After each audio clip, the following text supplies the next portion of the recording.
Bonjour, aujourd'hui Vivance et Reliance vous présente Pierre Serventon, artiste contemplatif. Nous sommes venus donc rencontrer Pierre en Haute-Bléone, à l'endroit où il se trouve. Bonjour Pierre. Bonjour Stéphanie. Pierre, je souhaiterais pouvoir échanger avec toi, avoir une conversation sur certains sujets.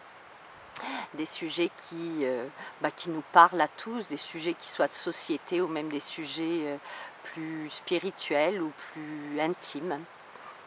Donc j'aimerais bien que l'on commence avec la confiance. Quand je te parle de la confiance, plus particulièrement la confiance dans l'éducation par rapport aux enfants, il me semble que tu as quelque chose à dire là-dessus. Donc oui, la confiance c'est un beau sujet. Dans la première vidéo, je citais cette phrase qui m'a beaucoup porté, qui était un pas vers la confiance, c'est-à-dire mieux vaut ta propre loi d'action, même imparfaite, que la loi d'autrui bien appliquée. En fait, cette phrase, c'est un pas vers la confiance, mais cette confiance, en fait, je me suis rendu compte que ça avait été tout un chemin pour l'amadouer, l'apprivoiser, aller vers elle. Et mes voyages m'ont montré que dans d'autres sociétés, je pense surtout au Népal et aussi à Cuba en particulier, que la confiance était donnée au départ aux enfants. Parce qu'en fait, c'est des pays où l'on accueille la vie. Les enfants sont accueillis comme une joie, comme un bonheur, comme un cadeau de la vie. Et du coup, on les aime tels qu'ils sont. Et que chez nous, en Occident, en France, là où j'ai grandi, on m'a aimé tel qu'on voulait que je sois. Et là vient le grand trauma et du coup ne pas avoir été aimé tel qu'on était réellement enfant, ça a créé un manque de confiance. Et je vois ça chez moi, je l'ai connu personnellement, mais je le vois aussi chez beaucoup de gens autour de moi. Et du coup je pense que c'est un peu notre problème racine. Et qu'en même temps, on vit une époque formidable puisqu'on est la première génération à pouvoir un peu arrêter ce process. C'est-à-dire que nos parents n'y étaient pour rien. Ils ont juste répété un système qu'ils avaient connu. Donc, ils étaient prisonniers de leur propre histoire. Ils croyaient bien faire. Et en fait, voilà, ils avaient des enfants, mais il fallait avant tout qu'ils soient sages, obéissants, tatitata. Enfin, voilà, qu'ils ne les dérangent pas trop. Et puis, ils étaient avec pas mal de projections sur leurs gamins. Je voudrais qu'ils deviennent comme ci, je voudrais qu'ils... Toujours pour le meilleur, mais en même temps, ça restait des projections. Donc, des fois lourdes à porter pour l'enfant, et ce manque de confiance de ne pas être aimé tel qu'on était. Donc moi j'ai une fille aujourd'hui, et pour moi ça a été vraiment un grand bonheur d'observer ça, d'en prendre conscience et de ne pas le reproduire. C'est-à-dire qu'aujourd'hui j'aime observer ma fille, j'aime la regarder vivre, mais je sais qu'elle a besoin avant toute chose d'amour et de confiance, mais que sa vie lui appartient. Et qu'en fait la seule chose que je peux faire pour elle, c'est d'être le mieux possible avec moi-même. Parce qu'en fait les paroles, les enfants les écoutent, mais ce qu'ils perçoivent avant tout, c'est ce qu'on est réellement au fond de nous. Et ça, ils le perçoivent. C'est plus nos actes que nos paroles.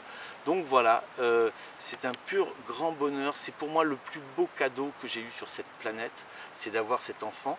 Parce qu'il y a une raison aussi importante à dire, c'est que le premier cadeau que m'a fait ma fille en venant sur Terre, c'est qu'en fait, elle a été une personne plus importante que moi. Et d'avoir une personne plus importante que moi sur cette Terre, pour le nombril, je dirais, pour l'humilité, ça a été un merveilleux cadeau. C'est-à-dire qu'à un moment donné, si elle est malade, je me réveille, je ne réfléchis pas, je ne pense pas. Elle a besoin de moi pour grandir, elle a besoin que je l'élève. Donc, ça c'est un beau cadeau, c'est un beau cadeau pour travailler l'humilité.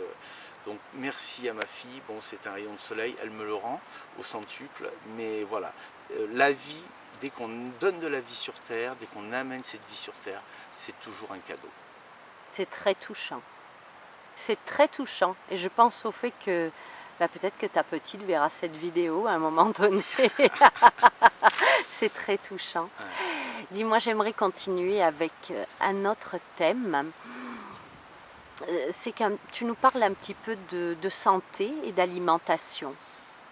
D'accord. Alors moi j'ai une vision un peu particulière, je dirais, de la santé. Pour moi la santé elle est intimement liées à notre joie, à notre bonheur d'exister, à notre bonheur d'être là. Je pense que la santé, c'est important de se responsabiliser par rapport à son corps, à sa santé, ne pas remettre ça dans les mains toujours d'une autorité quelconque. Après, bon, grâce à Dieu, j'ai une santé relativement bonne, mais parce qu'elle est portée par ma joie de vivre.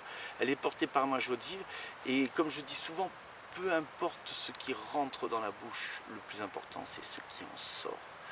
Toujours cette histoire où on est créateur en pensée, acte et parole, mais la parole en fait partie.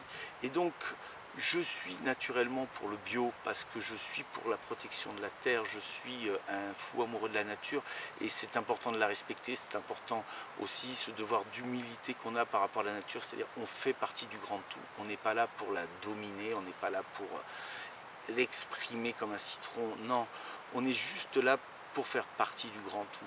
Et donc je suis pour le bio au niveau de la culture, du respect de la planète, et puis c'est meilleur pour les hommes, c'est meilleur pour la santé, mais qu'après ça fait pas tout.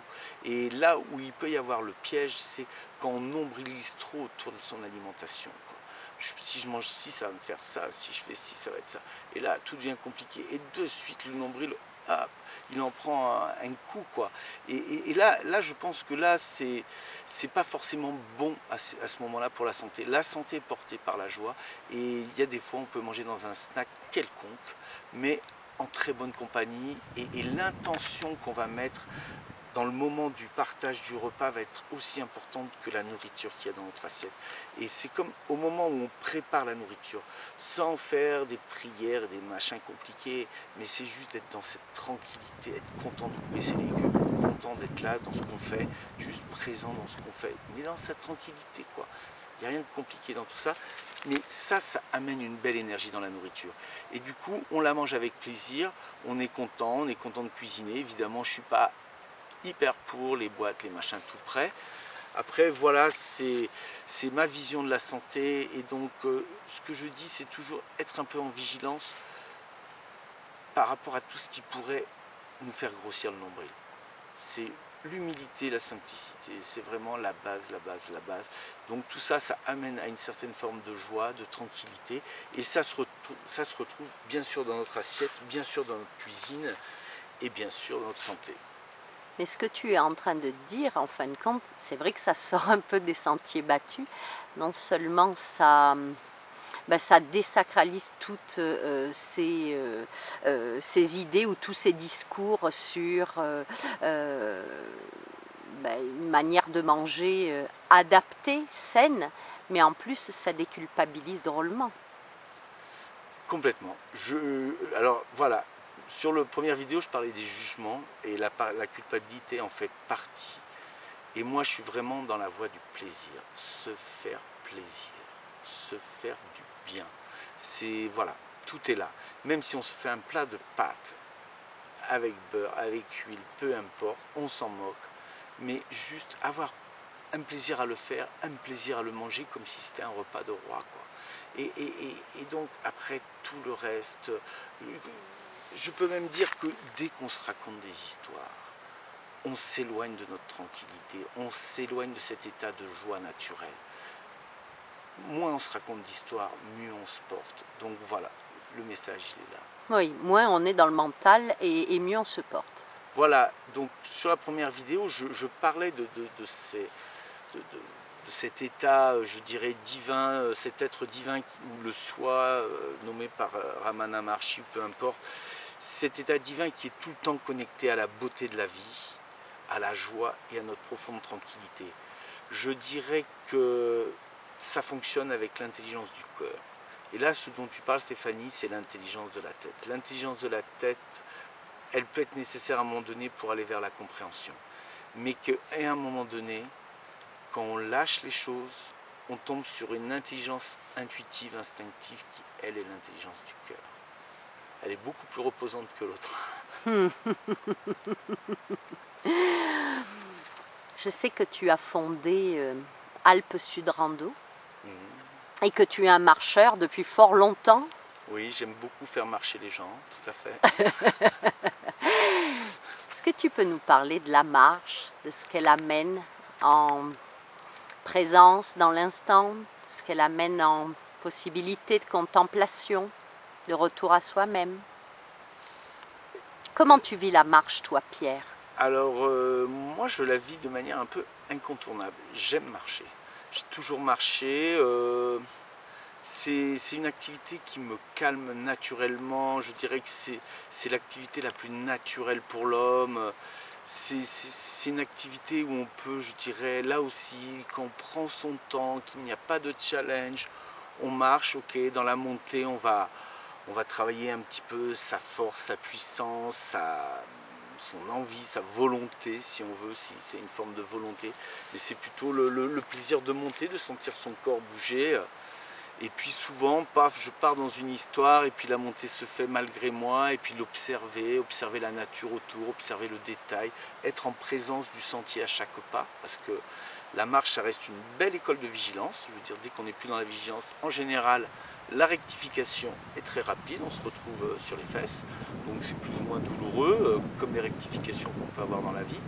Mais donc ça c'est à la montée, et la descente c'est vraiment vigilance et souplesse. Bon, vigilance aussi à la montée, mais je dirais que voilà, descente c'est vigilance et souplesse, et dans la descente on va plus travailler la légèreté, jouer avec les marches, avec les cailloux qu'on rencontre, voilà, être presque dans une forme de danse. C'est comme les enfants, quoi, jouer avec la pesanteur, jouer avec le terrain qu'on a devant les pieds, sauter de caillou en caillou sur la rivière, être bien en présence. Et pour moi, c'est vraiment une activité qui nous ancre, c'est une activité qui nous connecte à la terre sans se prendre la tête, sans se compliquer la vie. C'est quelque chose de naturel pour l'homme, se déplacer à pied. Et puis bon, moi j'aime la nature, donc j'ai besoin de me déplacer dans la nature. Et le vélo, ça me fait mal aux fesses, les motos, ça me fait mal à la tête. Donc pour moi, le meilleur moyen où je peux improviser aussi mes déplacements dans la nature, c'est la marche à pied. Je veux aller à droite, je veux aller à gauche, sentier, pas sentier, je veux explorer. La marche, c'est vraiment l'idéal pour moi. Et le destin, la chance a fait que j'ai pu en vivre pendant des années, donc marcher pendant des années, des mois, des semaines avec des groupes que j'accompagnais, et merci la vie, quoi. C'était un rêve qui s'est réalisé, donc merci. Ça me fait vraiment penser à une activité qui nous connecte à la joie. Complètement, c'est complètement ça. Voilà, c'est comme je dis souvent, cet état de tranquillité, cet état, en fait, il a la fraîcheur de l'enfance. Et dans cette fraîcheur de l'enfance, et ben la nature, elle nous connecte avec la fraîcheur de l'enfance, bien sûr. L'activité physique nous connecte avec la fraîcheur de l'enfance, puisque les enfants, ils sont de suite bien heureux, épanouis en mouvement et dans la nature, et que cette fraîcheur de l'enfance, elle est connectée à la joie à l'instant. Et l'instant, c'est vraiment l'endroit où on est dans l'émerveillement. Donc voilà, cet état dont j'ai parlé, donc cet état qui nous connecte avec cet être qui est en nous toujours là, je dirais, c'est un état qui est naturellement connecté à l'instant. Il y a demain, c'est plus un problème, hier, ce n'est plus un problème, c'est juste là. Et là, c'est l'endroit de l'émerveillement. Ici et maintenant, c'est l'endroit de l'émerveillement. Donc voilà, on est juste dans cette tranquillité, puis on est juste voilà, dans le plaisir de savourer chaque chose. Et je dirais même que de temps en temps, j'ai des amis qui disent « Ouais, mais ça t'arrive jamais de ne pas être en forme ». Mais si, ça m'arrive de ne pas être en forme. Mais j'aime être en forme et j'aime ne pas être en forme. C'est-à-dire qu'il n'y a pas de souci. La vie n'est pas horizontale. L'énergie monte, l'énergie descend, tout va bien. C'est juste que quand j'ai l'énergie en haut, elle est en haut. Hamdoulillah, tout va bien. Quand elle est en bas, je veux dire, c'est juste l'écouter, je me ressens sur moi, j'en fais moins, je me repose, je suis plus moi avec moi à me coucouner et tout va bien, quoi. C'est juste écouter ça, quoi. Mais vouloir toujours avoir l'énergie en haut, c'est un leurre. Vouloir avoir toujours le corps en bonne santé, c'est un leurre. Bon, moi j'ai des petits soucis de santé ponctuels, mais ok, mon corps il a le droit d'avoir ses problèmes de santé, quoi. C'est sa vie à un moment donné. Moi à l'intérieur, ça va. Je lui laisse le droit d'avoir ses problèmes de santé.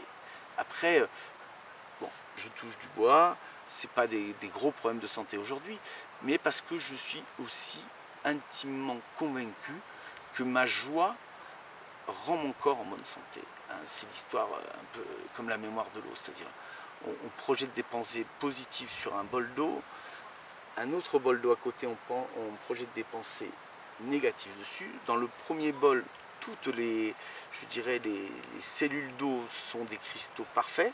Dans le deuxième bol, avec les pensées négatives, tous les cristaux sont déstructurés. Ce que je veux dire, c'est que on en prend de plus en plus conscience de ça, de l'influence, de l'impact de nos pensées sur nous et notre environnement. Notre corps, c'est 90% d'eau. Donc, peu importe si c'est de l'eau ou pas de l'eau, on s'en moque. Mais c'est l'influence de ce qu'on va émettre. Et donc, prendre de plus en plus conscience qu'on est créateur de ça. C'est nous et nul autre qui sommes créateurs de notre vie, quoi. Et après, voilà, il y a juste à accueillir les événements, à les observer, à expérimenter la saveur de chaque chose qui se présente à nous. Mais nous sommes les créateurs de ce qui se passe à l'intérieur de nous, de la qualité de ce que l'on va vivre. Voilà. Les événements arrivent, on ne les choisit pas toujours, mais la qualité de la manière dont on va vivre les événements, ça oui, c'est de notre responsabilité, on peut le faire. On en a les moyens. Le verre à moitié vide, le verre à moitié plein. Vous avez le choix. J'aimerais qu'on termine cette conversation en parlant de l'amour et du tantra, puisque je sais que c'est quelque chose que tu connais, que tu pratiques. Ouh là là. Vaste sujet. Mais, eh ben, voilà, l'amour, je dirais que au même point où on est créateur de notre vie pour nous, je pense sincèrement qu'on est aussi créateur de la relation. Que l'autre finalement n'est que support, mais que ce qui est important dès qu'on rentre en relation amoureuse avec une autre personne, c'est que l'autre va être juste le support de cet amour. Mais ce qui est important, c'est que les deux soient vraiment conscients de ce qu'ils vont mettre dans la relation. Et qu'à ce moment-là, on est vraiment créateur. Et ensuite, je dis que ce côté créateur va même jusque le regard porté sur l'autre. C'est que, comme je disais, on est tous des êtres divins, on a tout ça en nous, qui a émergé ou pas, peu importe, mais qui est en voie d'émergence pour tous, ça c'est sûr. Mais que si je vois l'autre, si je vois chez l'autre la déesse vivante, moi je suis plutôt attiré par les femmes, la déesse vivante, je veux dire, cette déesse vivante, je la fais vivre par mon regard. Et mon regard devient créateur. Et dans ce regard, il y a l'amour inconditionnel. C'est-à-dire que l'autre a le droit d'être comme il est, là où il en est. On sort des jugements, je ne veux pas une femme parfaite. J'ai voulu pendant longtemps une femme parfaite. Et c'est juste un leurre. C'est juste quelque chose qui n'existe pas. La relation, on peut être le plus proche possible du parfait. Et quand je dis parfait, c'est le plus proche possible du plaisir, de la joie de cette relation. De mettre de la joie et de la beauté, du fun dans cette relation. Mais après, voilà, l'être en face parfait, il n'existe pas. Et heureusement, finalement, bien heureusement, parce que du coup, ça nous fait avancer sur l'acceptation de l'autre et l'amour inconditionnel, ce que moi je vis naturellement avec ma fille. Je veux dire, je vais aussi essayer de le vivre le plus possible avec l'être aimé et de l'accepter telle qu'elle est sans rien vouloir changer. Je l'accepte telle qu'elle est. Et je pense que c'est le plus beau cadeau que je peux lui faire. Et le tantra permet cet accès? Alors le tantra, je dirais qu'il y a deux choses. Il y a le tantra shivite cachemérien, qui est une philosophie avec des tas de choses qui sont liées au corps, la respiration, le souffle, du yoga corporel éventuellement, mais c'est vraiment lié au corps. Après, il y a un tantra plus ou moins qui s'est mis en place, qui parle de la relation sacrée avec l'autre, que j'aime aussi parce que c'est dans celui-là, au cours des stages que j'ai pu pratiquer, que j'ai pu apprendre à vivre de mieux en mieux mes émotions, d'être de plus en plus tranquille avec ces émotions qui circulaient. Ça a été un bel outil de compréhension pour moi, d'apprendre à me connaître, d'apprendre à découvrir aussi le subtil, le subtil dans la relation. Pour moi, le tantra, voie sacrée de la relation, c'est vraiment le subtil. Pour moi, il y a un des exercices clés de ces stages, c'est la méditation du regard. C'est commencer par se regarder l'un en face de l'autre à 1 mètre plus ou moins de distance, et uniquement par la connexion du regard, sentir des émotions circuler entre nous. Et là, je dis waouh, waouh. Et disons que le tantra m'a amené dans tout ce côté subtil. Après, voilà, il y a les massages qui font partie du tantra, mais là, pareil, ce que m'a appris le tantra, c'est que ce qui est important pour l'homme, c'est de laisser un peu de côté toutes ses intentions. C'est rentrer dans une forme de tranquillité en étant juste dans l'accueil de ce qui se présente. Et dans cette forme de tranquillité, du coup, l'homme, il permet à la femme de venir à lui à son rythme à elle, dans sa tranquillité à elle. Et le rythme de la femme n'est pas le même que le rythme de l'homme. Et donc à un moment donné, la femme, elle est puissante, elle est initiatrice, mais il faut lui laisser la place pour ça. Et que ça a été la belle leçon que j'ai appris du tantra, c'est, voilà, prends-le tranquille, accueille l'autre, laisse-lui le temps de s'exprimer. Moi, après, ma puissance masculine, elle est toujours là.